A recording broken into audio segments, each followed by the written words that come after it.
Hola, buenos días. Bienvenidos a San Jose, Costa Rica. ¿Cómo está? Mi nombre es Felipe. Hey guys, how's it going? Welcome to San Jose, Costa Rica. I'm working on my Spanish a little bit. I just got finished visiting the Office of Tourism. I've got all my Costa Rica books. There is so much to do here. It is unbelievable. This country is great. Welcome to EcoTraveling.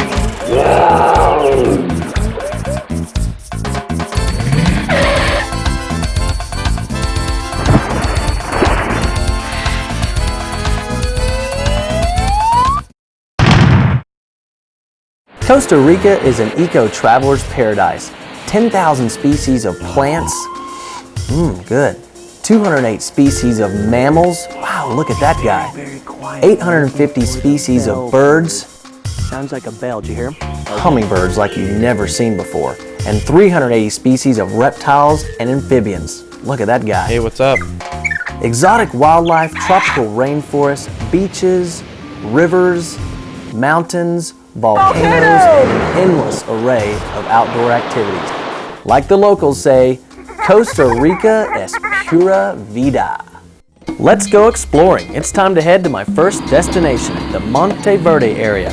So I hopped on a bus, which is the easiest and least expensive way to travel. After a 4-hour ride, I arrived at the misty heights of Monte Verde, which thanks to the work of a growing number of conservationists, has become a prime example of recovery and preservation. Monte Verde is located in the northern zone of Costa Rica at an elevation of around 5,500 feet. Oh yeah, and don't forget those raincoats. Bienvenidos at Monte Verde.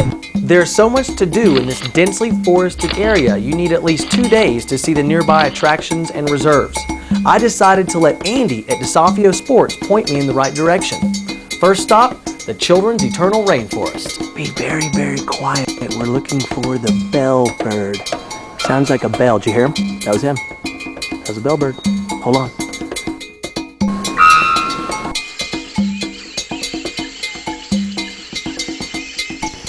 The search for the elusive bellbird took me to the forest headquarters where I met two volunteers, Dave and Carrie. The Children's Eternal Rainforest was begun in 1987 by inspired school children from all over the world. So far, the children have raised money to buy more than 55,000 acres of pristine rainforest. I then asked Dave what the children's funds were used for. Buying the land back and then replanting where the farms were, where the cattle used to be. Oh, that's a great thing. Because when you cut down the rainforest, there's actually nothing under here but just rock and barren dirt. The only reason there's any nutrients is from the falling leaves off this place.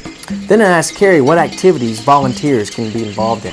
Clearing of trails and keeping everything clean, trail maintenance, and then also there's different projects you could survey the different biodiversity in the forest.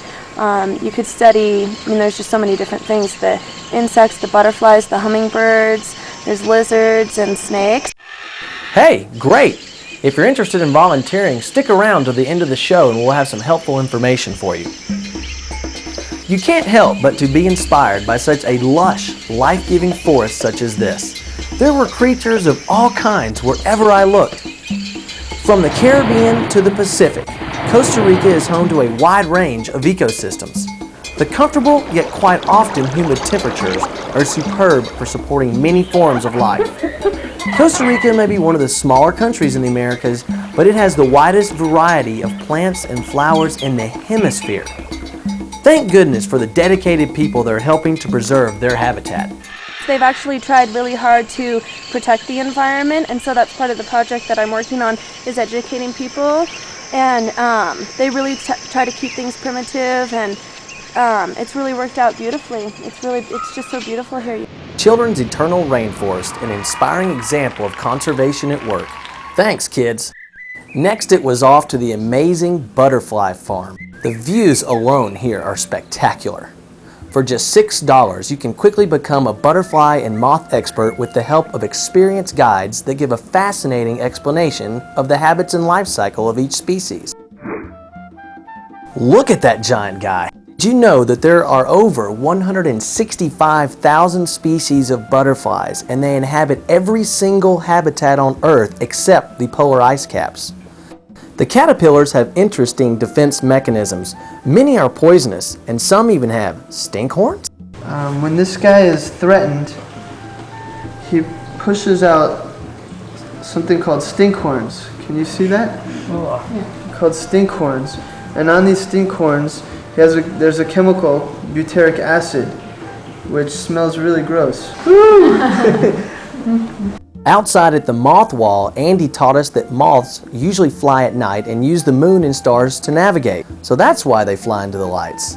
Then it was time to visit the on-site observation area. This was great. Butterflies were everywhere. Wow. Have you seen a butterfly with transparent wings? We learned that butterflies are bioindicators because scientists look at populations to determine change in climate and pollution levels. Butterfly wings have patterns for attracting mates as well as for camouflage. Look at the eyeball on his wing. Hundreds of butterflies were everywhere, and they're so friendly. Next to beetles, they're the most diverse creatures on Earth. I will never look at butterflies the same way again. The butterfly farm of Monteverde is a definite must-see. Folks, we're definitely not in Kansas anymore. Just a short hike away is the Monteverde Cloud Forest Preserve. When you arrive, you'll see the new visitor center, complete with a great vegetarian restaurant. In order to protect the forest, only 120 people can be in the reserve at one time. You can walk along the well-maintained trails with a self-guided pamphlet or take a guided tour for a small fee, where you'll be shown wonders that your eyes alone would probably never catch. This forest is so green and teeming with life. I've seen a lot of forests, but there is nothing like a cloud forest. I promise you that. You got to see this. I don't know if I can get enough of this. I came at 4 o'clock. Well, 10 till 4, and they close at 4, but they said I could take their hour-long trip. And actually, to give you a little bit of information, only 1% of the Monteverde Cloud Forest Preserve is open to the public. It's over 10,000 acres. One of the most biologically diverse places on the planet. I want to come back here every year for the rest of my life. It's worth it. Near the entrance to the Cloud Forest is Patricia Maynard's Hummingbird Gallery. Talk about hummingbirds. There were hundreds, and you could feel their wings on your face.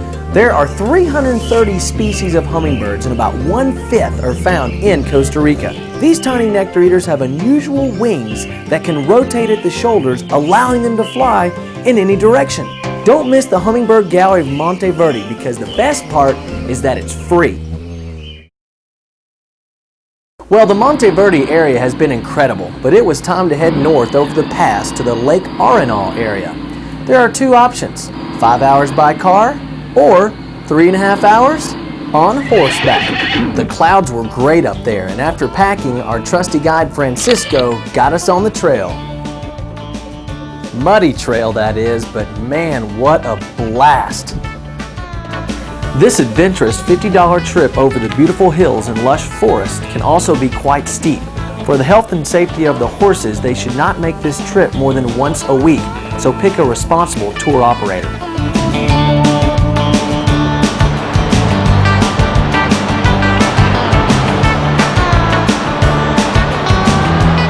Oh yeah, by the way, in case I'm in trouble, I got my lasso to my right and my machete to my left. Might have to use this, but hopefully not too much. One cannot help but to feel like a true caballero on a journey like this. Well, we just came off of the mountain over the pass. We stopped here for a break. This is my tried and true horse ride here. Fresh, mouth-watering pineapple next to a clean mountain river in Costa Rica is hard to beat. Pura vida. Perfect. We're at Lake Arenal, and that was one treacherous, rainy, muddy ride, but gosh, was it fun. All right, see you on the boat. Bye-bye. Lake Arenal is huge, the largest lake in Costa Rica, and it's most famous for windsurfing, which is the best in all of Central America. Several miles east of the lake is the town of La Fortuna, which is the traditional base for exploring the area. I just couldn't resist the urge to rent a moped to my first destination. Well, I just came all the way up this mountain here. It's been very rocky but fun. Hopefully the moped will make it. We're going to the Catarata Cascadas. It's a waterfall on the side of this volcano ahead of me here, Arenal. But we're going right up here. I'll see you in a minute. Yeehaw! This beautiful waterfall is about 3 miles from La Fortuna. You can walk, ride horseback, and even drive if you have a 4x4. The entry fee is only $1.50. While walking down to the falls, be careful because the trail can be steep. Oh my God, take a look at this.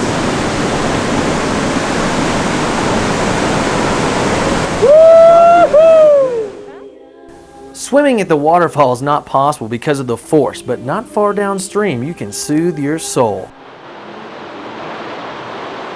I just couldn't resist. The water was crystal clear and the setting blissful. I felt like I had died and gone to heaven. Gosh, watch out for those river piranha. Woo! Clean, fresh river in the middle of the rainforest. You gotta come here. Volcano Arenal is the region's highlight. It has a perfect cone shape and you can often see steam and hear it roar when nearby. This volcano at night is an awe-inspiring and beautiful sight. At the base of the volcano are several thermal springs that are naturally heated by hot avalanche deposits. Prices range from free to $15. Talk about relaxing. They feel great. Just remember that you are very close to a fairly active volcano. Oh well, with that in mind, at least you could die happy. If you get too hot, there are several cold pools and showers to cool off in. Y'all come on down to Costa Rica now, you hear?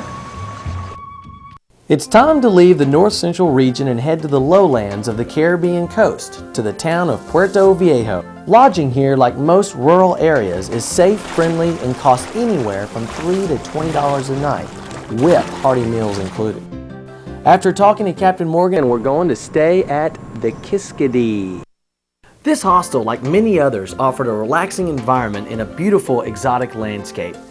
Okay, this is where I'm staying at the Kiskadee Lodge, but you gotta check this out. There are bats in my room. Can you see the bats? Yeah, look at the bats. Well, there's a lot to do at the Kiskadee, but one of the best things about it is, if you're into nature, look at the backyard. I wonder if you can eat this. Rojo Flora. Alice, the owner, was quite friendly. Hey, Sparky. And she offered interesting information on the forest. Hostels are a great place to meet and hang out with people from all over the world. Buenas noches. After my brief stay at the Kiskadee, I headed north to visit the canals of Tortuguero National Park. Tortuguero is not accessible by land, so you have to take a fun and leisurely boat trip through an extraordinary system of inland canals. It is an excellent opportunity to observe the abundant plant and animal life of the region. From Limon to Tortuguero National Park, right up that canal, right there.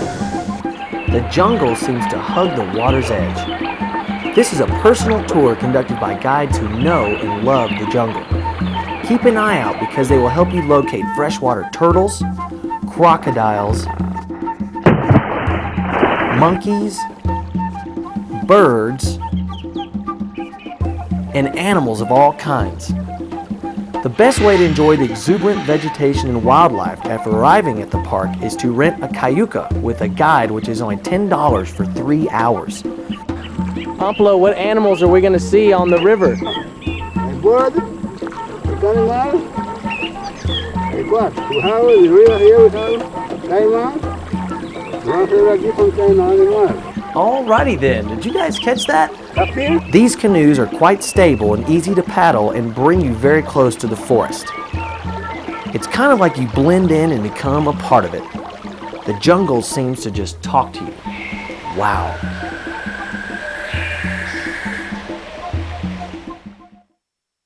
My adventure in Costa Rica has been incredible, and the last leg of my journey takes place in the sunny Guanacaste region on the west coast. You could easily spend a few weeks exploring this area. Yeah, Nosara has beaches, baby, right there. For the active traveler looking for an outdoor activity, this area has it all, from surfing, kayaking, horseback riding, to just hanging out. And did I mention beaches? There are hundreds of miles of beaches of every description. Many of them are secluded where you can camp and relax for days. Look at these beaches! They go for miles and miles and miles. Just take your pick. Wherever you want to play, just pull on over. If long days of beach play are on your mind, then the West Coast is the place to be.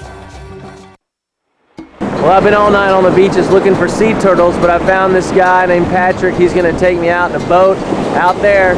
Just north of the town of Nosara is the Osteonal Wildlife Refuge. This refuge protects the breeding grounds of the Oliver Ridley sea turtle. They arrive in huge numbers between the third quarter and the new moon during the months of April to December. All right, folks, we are watching Oliver Ridley turtles mating. You can believe that.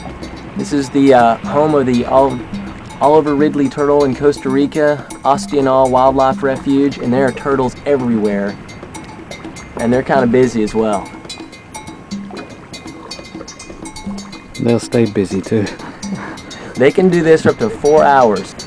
Osteonal was my first experience with giant sea turtles, and it was exciting seeing so many of them up close in their natural environment. Uh-oh, what have we got here? Oh, we got a turtle caught in the net here, trying to rescue him. You want to cut the motor? Or? Turtle caught in net. Oh.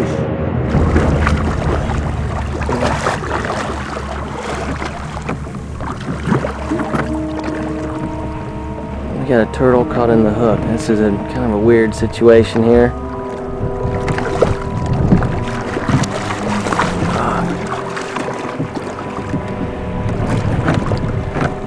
Can you pull it out, Patrick, if you get over there? No, there's too many on that side. You can do it. Definitely. ¿Dónde? En la dieta. Wow! Did you see that? Occasionally a turtle gets caught in a fisherman's line, but it rarely results in serious injury. Luckily, this turtle was safely released. See ya, fella!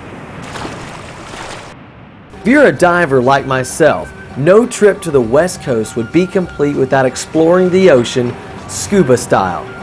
The clear, cool, blue waters are too tempting to resist. I hooked up with the Edge Adventure Company and took a plunge I will never forget. Well, we got dolphins, manta rays, sea turtles, sharks, fish of all kinds. I don't know what else you need out here. That sounds pretty incredible to me.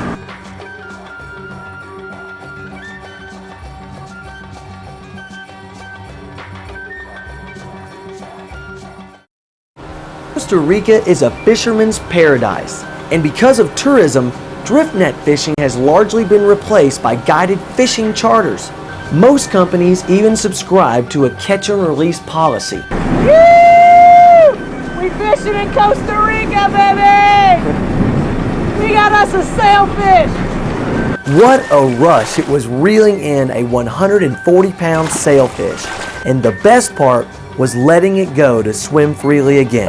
Pescado libre. Oh no, I've only got one day left. Back into the forest I went for one last rendezvous. A little hike to some relaxing waterfalls sounded like a good start. They're everywhere once you get out and look for them. Yeah, look at that, man. Gosh, I love this country. Pura vida, baby. One more activity you've got to try is the Rainforest Canopy Tour. Rules are quite simple. Just get buckled up and have some fun. This is definitely addicting. Yeehaw!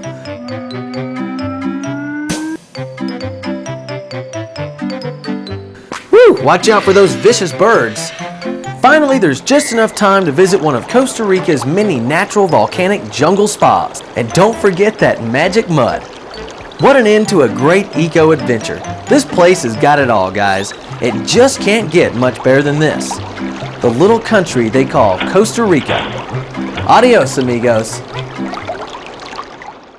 Hey guys, I'm sure you enjoyed the show. My name is Philip Walker, the creator of EcoTraveling. It is my hope that this program will inspire you to visit areas like Costa Rica. Being an ecotourist is a unique educational way to learn about and support the maintenance of healthy ecosystems.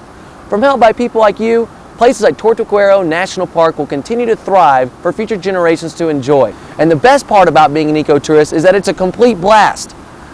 Costa Rica is a good example of how a country can be positively impacted by an industry to benefit both the economy and the environment. For instance, in areas where giant sea turtles are protected, more money is generated by tourism than from destroying them for food. Now, as mentioned earlier, information will be included in the credits on how you can help make a difference today. So get those pencils ready. For EcoTraveling, I'm Philip Walker, and until next time, happy eco travels.